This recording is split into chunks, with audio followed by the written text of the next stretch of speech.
Assalamualaikum warahmatullahi wabarakatuh. Perkenalkan, nama saya Putri Kania Cindy Nur Fitri dari kelas 20 Manajemen K3. Saya di sini ingin membahas materi tentang tanggung jawab manusia sebagai khalifah.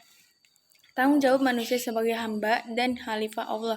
Sebagai seorang khalifah, apa yang dilakukan tidak boleh hanya untuk kepentingan diri pribadi dan tidak hanya bertanggung jawab pada diri sendiri saja.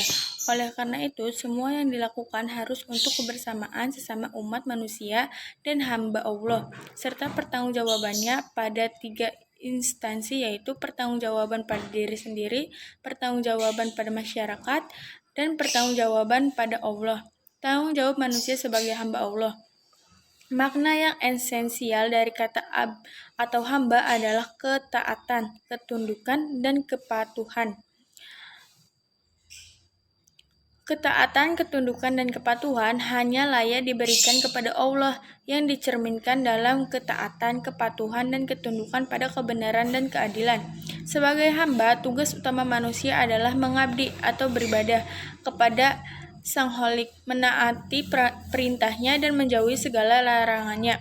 Hubungan manusia dengan Allah bagaikan hubungan seorang hamba atau budak dengan tuannya. Si hamba harus senantiasa patuh, tunduk, dan taat atas segala perintah tuannya. Demikian karena posisinya sebagai abid, kewajiban manusia di bumi ini adalah beribadah kepada Allah dengan ikhlas sepenuh hati.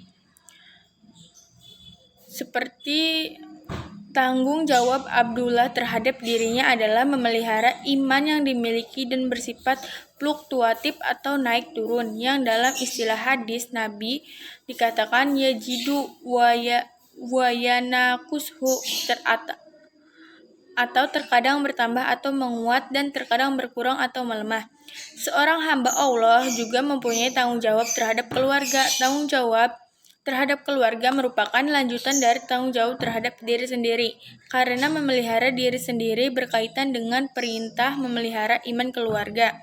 Oleh karena itu, dalam Al-Quran dinyatakan dengan ku anfusakum likum naron, atau jagalah dirimu dan keluargamu dengan iman dari neraka.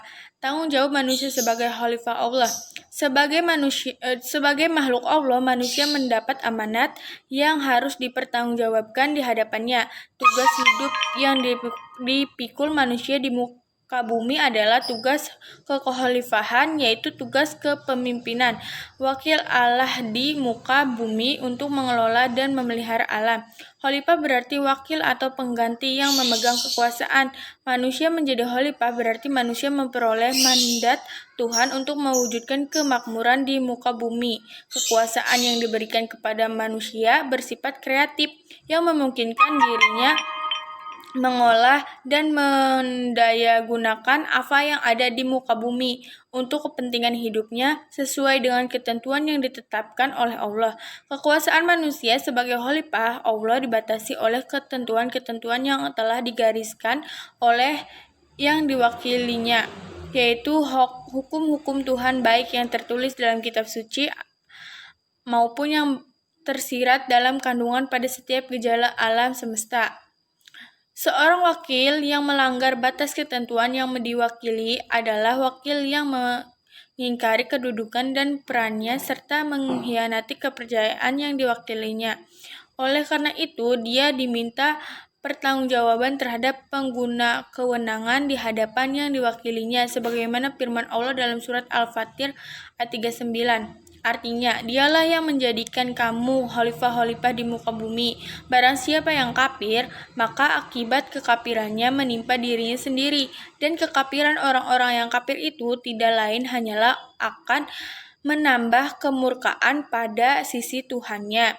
Dan kekafiran orang-orang yang kafir itu tidak lain hanyalah akan menambah kerugian mereka belaka.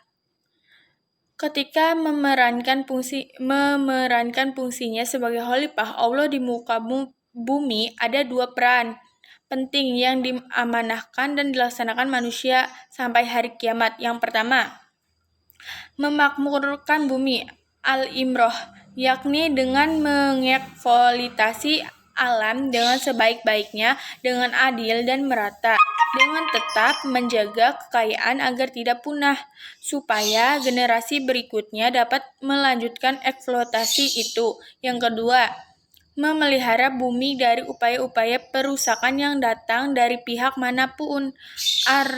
Ariayah.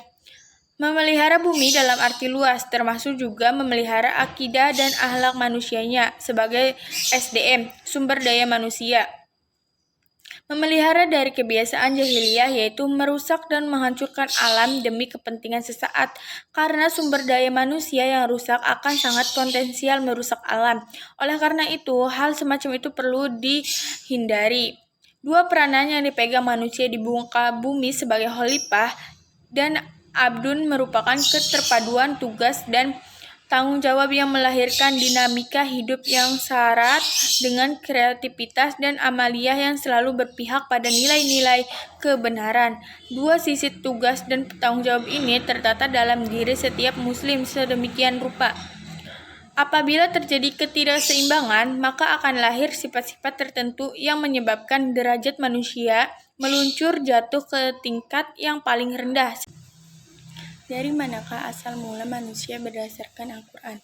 Dalam Al-Quran dijelaskan bahwa manusia diciptakan dari tanah, seperti firman Allah dalam Al-Quran Surah Al-Hijr ayat 20-29. Artinya, dan ingatlah ketika Tuhan berfirman kepada para malaikat, sesungguhnya aku akan menciptakan seorang manusia dari tanah liat, kering, atau yang berasal dari lumpur hitam yang diberi bentuk, maka apabila aku telah menyempurnakan kejadiannya dan telah meniupkan ke dalamnya ruh ciptaanku, maka tunduklah kamu dengan bersujud. Quran Surah Al-Hijr ayat 28-29.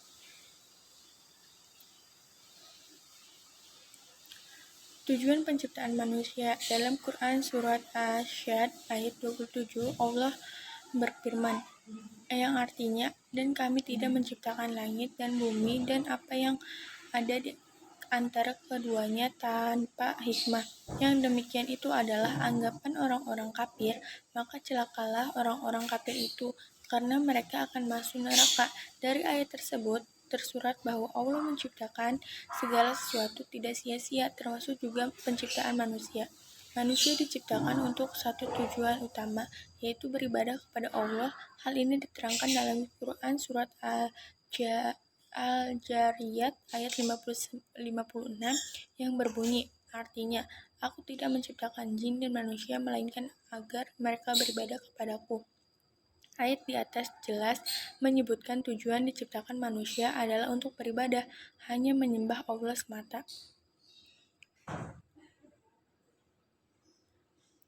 Fungsi dan peran manusia. Di dalam Al-Quran disebutkan fungsi dan peran yang diberikan Allah kepada manusia.